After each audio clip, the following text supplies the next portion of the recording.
And welcome back to Boomer Life here on AM 650. I'm Stirling Fox. Boomer Life is a celebration of the baby boomer lifestyle. And today we're speaking about retirement living with the experts from Revera Retirement Living. Lydia Miller and Bryan Dylawsky are in studio. Bryan, I just want to follow up on one quick point that we were talking about cooking and how in your community at Parkwood Manor in Coquitlam, stoves in the individual suites are not, it's not going to happen. A microwave, no problem, but a stove with burners and stuff, it's a safety issue, and you told us about a fire, and I mean, it makes perfect sense, but it's not always the case. If you go to reveraliving.com, for example, Lydia, and you are determined that, if I'm going to do this retirement thing, by gosh, I'm going to go somewhere where there's a stove. It can be done, right? Yes, and we do have options. I oversee 9 communities,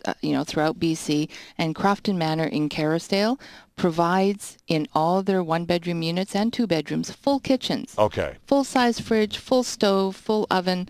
Bring in your microwave, bring in your percolator and toaster oven, and you can cook a meal in your suite if you choose. Okay. But most people, aside from the real cooking nuts, and God bless them all, and would that there were more of them because the food is fabulous. But, some people just, they've had it. I'm tired of, cooking meals every day. Enough already. Yeah, and the ones that don't want to cook, but they still know how. Sure. They still know how to throw a dinner party. They want to socialize and have the family in. We all have private dining rooms just for that purpose. Oh, interesting. Let's talk about the boomers. Back to boomer life here. And Bryan, we've already touched on this about the interrogation meeting, the homework adventures that boomers, on behalf of their parents, sometimes unknowingly, we've got to consider this. It's time that we have a discussion with mom or dad about retirement living as an option to consider, seriously consider. Well, if we're going to have that conversation, don't know how that's going to go down, so by gosh, we'd better be really well prepared. So they come to Parkwood Manor, and they sit down with you. What do they want to know? Well, they want to know, I'd say, first of all, certainly, is mom or dad going to be safe and secure? Okay. Okay. That makes perfect sense. Yeah. What kind of food do you serve here? I'd like to look at a suite. They have many different questions. So what we try to do is, by asking a lot of questions of them, we basically want to find out more about them. What are things they like to enjoy? So we can also, what do they enjoy? What kind of suite would they like? Would they like a studio suite? Would they like a 1-bedroom suite or even a 2-bedroom suite? So we're looking at any questions we can to provide them with a good quality service and provide them with the most suitable suite and accommodation we can provide for them. So this is kind of an ideal meeting then, isn't it, Lydia, where there's a healthy exchange of information on both sides of the table so that both sides end the meeting with a much clearer understanding of each other's objectives. But initially, we want to let the boomer adult child or their parent talk to us first, to share with us what their, average day looks like. What do they enjoy? What are their hobbies? What are they missing that's bringing them to our door right now? All right. Now, Bryan, you talked about the kinds of typical questions the adult children might have as they do a little homework about this subject. What about a senior, a person who is ready to move into a retirement living community, and they come forward themselves? They don't need any prompting. They've made the call themselves. It's time. What's the difference in their line of questioning from their boomer kids? Oh, they're ready to jump in, Stirling. They want to go out right away and take a look at all the different suites available. They want to know what different activities you have available. They want to know about the food. What am I going to be eating here? So they're ready to go, and they want to just get moving. Remember, we had some ask, what's the breakdown between men and women in the building?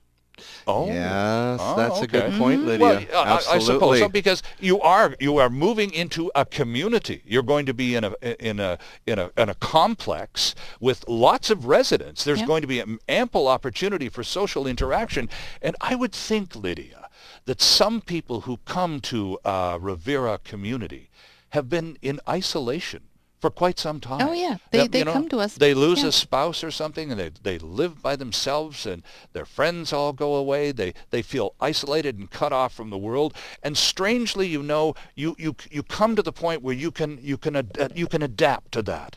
It's not fun, but in order to survive, you adapt to that isolation.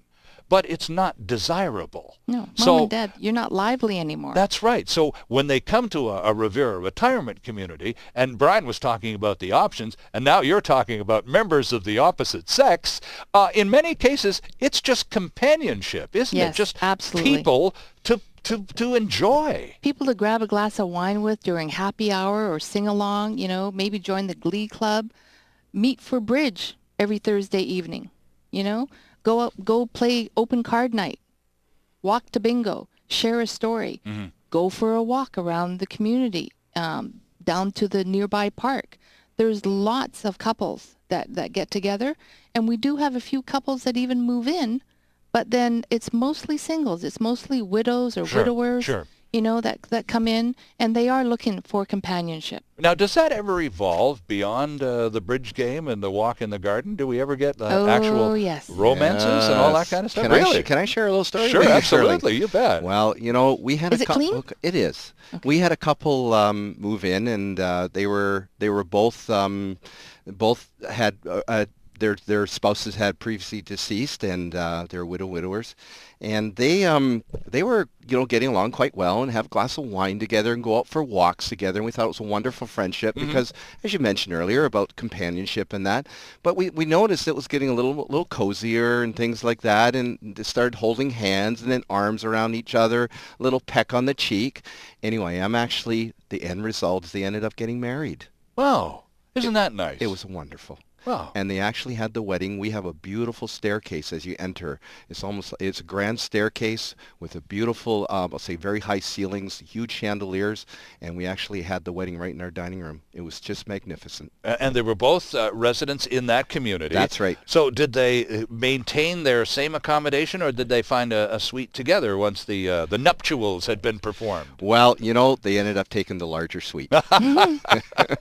Well, all that was twice as much furniture, if nothing else, right? Well, they had to get rid of a little bit, and the gentleman had actually a larger suite. But it was wonderful. And there was the honeymoon as well, too. Well, good stuff. That's encouraging. And you also talked earlier, you mentioned, you almost threw it away. You said pets. You were talking about that fire in Ontario. Absolutely. And all the staff made it out, all the residents made it out, and all the pets made it out. And I went, pets? Yeah. Wait a second. In a retirement community? These are like apartment buildings. They allow pets? Absolutely. We're pet friendly. My gosh, we have cats, we have dogs, we have birds. We actually bring in a gentleman who comes in with different kinds of animals and things like that. We have therapy dogs that come in. Okay. A lot of times our seniors have lost their pet. Yes. Mostly actually their dog or something like that. Or if they come from an apartment, they weren't allowed to have them. So we bring in therapy pets for them, and they can enjoy these animals, and it's just a wonderful experience for them. Especially if they lose a spouse. Yeah. And they acquire, a little lapdog or something. They're not going to move without Fluffy. Right, true. Right. So the smart retirement company goes, well, all right, let's make room for Fluffy too. Yeah, And absolutely. now, what sort of adjustments does that make if you have an environment? Do you have, for example, Bryan, at Parkwood, do you have a pet floor and a no pet floor? Because there are some people who are at the other end of that spectrum, and I don't want any animals around me. I've been around them all my life. I want a pet-free existence. Thank you very much. There are sensitivities. Sure, There that is. too. Yeah, Allergies absolutely. and such. We, Stirling, we really haven't had many problems. All of our suites on our first floor, we try to keep them there because they have back doors with patios. Okay, So right. they can just basically come and go and walk their pets. And when they're walking their pets through any of our hallways and that, they usually keep them on a leash. But a lot of them don't. But you'll find like the Fluffies. They're certainly a very friendly. We actually only ask for smaller pets. Right. So cats are smaller lap dogs. Right, no German Shepherds. We bring those in as the therapy dogs. Okay, and that's smart. And those beautiful labs and that come in, and again, even if you don't own a pet, sometimes once a week, this gorgeous Labrador comes in and plunks his head on your lap, and how can you not be instantly warmed by something like that? Absolutely. I think we're all warmed by that. All right, now talk about some of the other activities at a typical Revera community, Lydia. Well, We did mention Wii Bowling once. Yes, we did. We did. Very I love Wii bowling. popular. And of course, there's bridge club, there's poker nights, there's coffee clutches, there's knitting groups, there's theater, there's outings. Okay. Our outings. Can I talk a little bit about Well, our I outings? was going to say that because the one thing that you would concern yourself with is becoming sort of tucked away in a nice community, but you're still sort of tucked away. Yeah. And even though you're interacting with more people than you have maybe for years, you're still kind of tucked away. You're off the mainstream, so to speak, but not necessarily the case at all, right? Not at all. I mean, we are actually tucked away. We're on the west side of the Coquitlam Center. We're on 3.5 acres, Stirling, a beautiful park-like setting.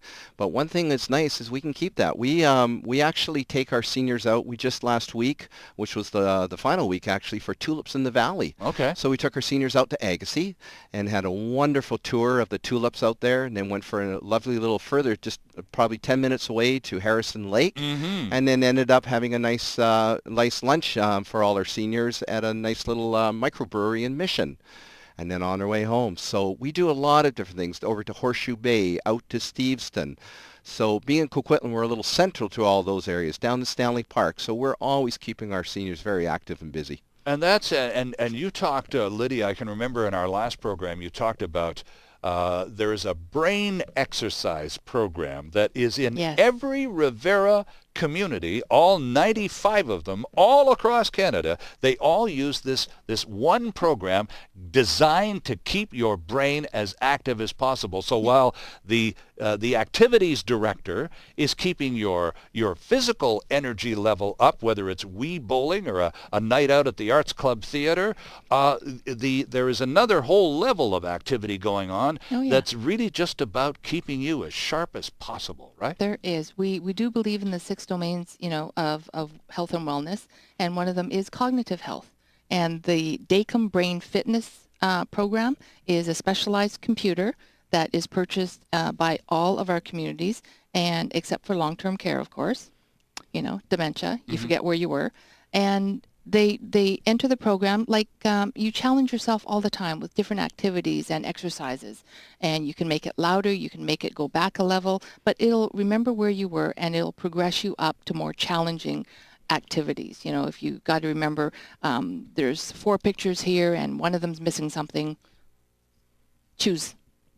We talked at the beginning of the show about baby boomers, those of our generation who are trying to do right by our parents and raise our kids reasonably well, and in the middle of it all, have a decent life for ourselves, living the good life. And as far as our parents and retirement living and the options that are available, boy, the good life is certainly available to them with just a little bit of homework. And I suggest if you're in this predicament where you are seriously considering right now some kind of retirement living option for a parent in your life or someone close to you in your life, that you would pay a visit to a website called reveraliving.com, REVERA living.com. It'll tell you about it'll tell you about Bryan's building and all of the buildings in British Columbia that Lydia manages, as well as the company which is national and has 90-some buildings across the country. A great website to begin the process of homework and discovery,